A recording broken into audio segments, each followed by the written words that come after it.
ନିଜ ସମ୍ପତ୍ତି ସବୁ ସେଟା କୁଆଡ଼େ ହେଲା ବିକାଶ ଦର୍ଶନ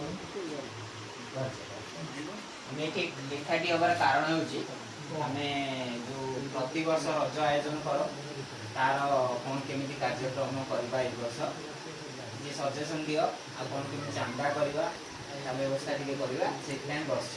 କ'ଣ କ୍ୟାସିୟର ସାର୍ କୁହନ୍ତି କେତେ କ'ଣ ଖର୍ଚ୍ଚ ହେବ କ୍ୟାସିୟର ସାର୍ ଆଜି ଆପଣ ମୁଁ କ'ଣ କହିବି ସେକ୍ରେଟାରୀ ହିସାବରେ ମୁଁ ମୋ କହିଲି ତମେ କ୍ୟାସିୟର କୁହନ୍ତୁ କ'ଣ କେତେ ଖର୍ଚ୍ଚ ଗତ ବର୍ଷ ହେଇଥିଲା ଏ ବର୍ଷ ଆମେ କେତେ ବଜେଟ୍ ରଖିବା ଗତ ବର୍ଷ 32,000 ହେଇଥିଲା ଏ ବର୍ଷ ଆଉ ଟିକେ ବଢ଼େଇବା କେତେ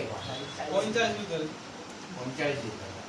45 ଭିତରେ ହେଲେ ଆମେ ପିଲା କ'ଣ କେତେ ଚାନ୍ଦା କରିବେ 1000 କହିଲା ବେଳକୁ ସେ 500 କହୁଛି 500 କହିଲା ବେଳକୁ ସେ 300 ତାହେଲେ 1500 କହିବା ତ 1500 କହିବା 1500 କହିଲା ବେଳକୁ 1000 ନା ଯିଏ ତାର 500 ଦବ ଆଉ ତାକୁ କ'ଣ ତାକୁ କହିବ ସେ ଯେ ନଦେଲେ ବି ଆମେ କିଛି କହିବ କିଛି 1000 1500 ବି 1000 ଜାଗତରେ ଅଛି ଦେଇପାରିବ ମୁଁ ଏବେ ଯେତିକି କାମ କରିବି ପଇସା ନାହିଁ ମୋ ପାଖରେ ସେ କହିବି ନା କହୁନ କହ अरे ये बोले क्या कैश नहीं वार फोन पे ना ନା 1500 ଯଦି ଆମେ ବଡ଼ ପିଲାଙ୍କୁ କହିବା ଯେ କାମ କରିପାରୁଛନ୍ତି କିନ୍ତୁ ୟାଙ୍କର ଏଇ ଯେ ଛୋଟ ପିଲା ସେ ସ୍କୁଲରେ ସବୁ ପଢୁଛନ୍ତି କଲେଜରେ 500 ଦୁଇଶହ କ'ଣ କହୁଛି पूरा राजी ସେମିତି ନ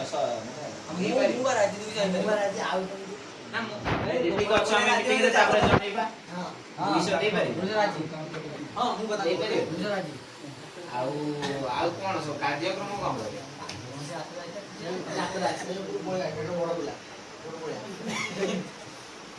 ତୁ ତ ବାହାର ରହୁଛୁ ବେଶୀ ଦେଖିଥିବୁ ବାହାର ଜିନିଷ ନା ଟଙ୍କା କଥା ପଡିନି ମାନେ କ'ଣ ଆଇକନିକ୍ ଜିନିଷ କରିବା ଯୋଉ ଦ୍ୱାରା ଆମର ଟିକେ ନାଁ ଆଗକୁ ଯିବ କ୍ଲବ ଆଗକୁ ଯିବ କ'ଣ ନୂଆ କରିବା ଗତ ବର୍ଷ ଠାରୁ ରହୁନ ନୁହଁ ତୁ ସହରରେ ରହୁଛୁ ସହରରେ ନୂଆ ନୂଆ ଆଇଟମ ସବୁ হয় ଗାଁରେ ଆମେ ତ ଗୋଟେ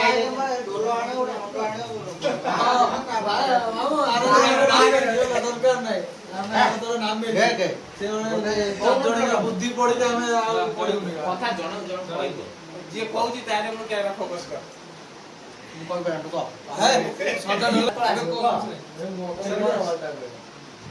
କହୁନ କ'ଣ କହିଲେ ଗୁଟକା ଯିଏ ଖାଇଛି ତାର ଛେପ ଟିକେ ତଳେ ପଡିବନି ମାନେ ଷଣ୍ଢ ଲୋଲ କ'ଣ ପାଇଁ ଆସିବ କବାଡି ଖେଳିବ ମାନେ ବଡ ପିଲା କବାଡି ଖେଳିବ ଅଫିସିଆଲି ଖେଳିବ କାହିଁକିନା ତା ପାଇଁ ପିଚ୍ କଟା ହବ ପୁରା ନିୟମ ସହିତ ଖେଳିବ କାହିଁକି ତା ପାଇଁ ଫିଲ୍ଡ ବନେଇବାକୁ ପଡିବ ଆଉ ଯୋଉ ମନ ହଉଛି ଉଠିକି ପଳେଇ ଯାଉଛ ସିଧା 15 ଜଣ ଖେଳୁଛ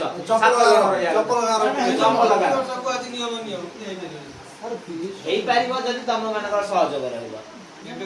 ନା ସେ ଦିନ ହବ ଖେଳ ଡୋଲା ବଜିଆ ଥେଇଥିବ ଅଫିସିଆଲ ଟାଇପ ରେ ଏଥର ପ୍ରୋଫେସନାଲ ଗୋଟେ ପ୍ରାଇଜ ରଖିବା 5 ସେକେଣ୍ଡ ପାଇଁ ଗୋଟେ ପ୍ରାଇଜ ରଖିବା ଏତି ବକଡ ହବ ରଶି ଟଣା ଯୋଉଟା କେରଳରେ ରହେ ତ ସେ କେରଳ କି ନାଚିବେ ନାହିଁ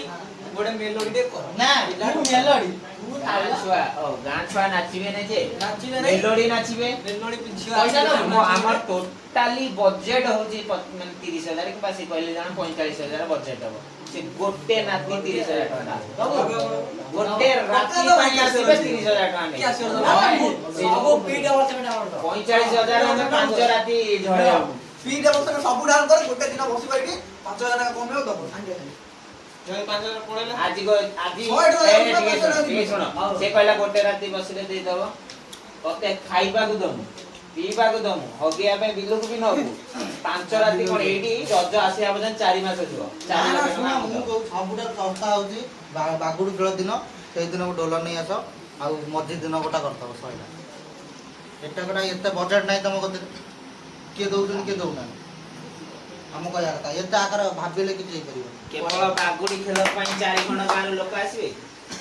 ବୁଝିପାରିବନି ଠିକ ଅଛି ଯେତିକି ଲୋକ ଆସନ୍ତୁ ଯେତିକି ଆମର କବାଡ଼ିଟା ଆମର ତମେ ଯଦି ଚାହୁଁଛ ଅଧିକ କରିବା ପାଇଁ ଯୋଉ ରାତିର ଯୋଉ ଜିନିଷ ହଉଛି ସେଇ ଜିନିଷ ପାଇଁ ଲୋକ ବେଶୀ ଦେଢ଼ ଲକ୍ଷ ଆସନ୍ତି। ଟଙ୍କା ଦେଇକି ଯାତ୍ରା କରିବ ମୁଁ କହୁଛି ଗୋଟେ ଦିନ ବାଗୁଡି ପକେଇବ ଆଉ ଗୋଟେ ଦିନ ସେଇ ନାଚ ଆଉ ଗୀତ ଗୋଟେ ପାଇଁ ଗାଁ ଗାଁ ବୁଲିକି 5 ଦିନ କାର୍ଯ୍ୟକ୍ରମ ହଉଛି 5 ଦିନ ତା ଆମେ ହିସାବରେ 2 ଦିନ ଟୋଟାଲ ରଖିବା 2 ଦିନ ହେଇଯିବ 2 ଦିନ କାର୍ଯ୍ୟକ୍ରମ ଆମର ଆସିବ ଆମର ଗଦା ରସିଦ ଆଉ କଣ ଆଉ କଣ୍ଢେଇ ନାଚ କଣ୍ଢେଇ ନାଚ ଗୋଟାରେ ଅଛି କଣ୍ଢେଇ ନାଚ ତ ବଜେଟ ବାହାରି ପଳେଇବ ନହେଲେ ଗୋଟେ ବାହାରୁ ଯୋଉ ଚକ୍ରି ଡୋଳି ନୁହଁ ନା ଗୋଟାରେ ଥିଲା ତ ବାହାର ମଗେଇ ଦେବ ତାର ବଜେଟ ଆମର ଟିକେ ବାହାର ପଳେଇବ କୋଉଠି ଏଇଥିପାଇଁ ତ କୋଉ ଡଲ ନା ମାନେ ସେମାନେ ଆସିପାରିବେ କିନ୍ତୁ ଆମର ଯଦି ମୀନା ବଜାର ଆମେ ଆଣିପାରିବା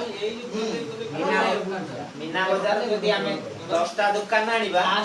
10ଟା ଦୋକାନ ପାଇଁ ଜଣ ଆମେ ଯଦି କାର୍ଯ୍ୟକ୍ରମ କରୁଛୁ ତା ପାଇଁ 100 ଲୋକ ଆଉଛନ୍ତି ମୀନା ବଜାର ଯଦି କରିବା 1000 ଲୋକ ଆସିବେ କିନ୍ତୁ ଦୋକାନୀ ଆସୁନାହାନ୍ତି ତମେ ଗୋଟା ଗୋଟା ଦୋକାନୀ କଣ ଜିନିଷ ସବୁ ଖୁଆଇଲେ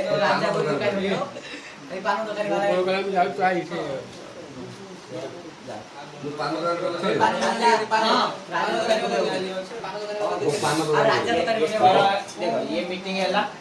आपर फिर गोटे मीटिंग करवा जो द्वारा आम बड़ पिला अंशग्रहण करिया वर्तमान तो से सब दाड़ व्यस्त अच्छा बड़ लोक एंट्री मरेगा ବସ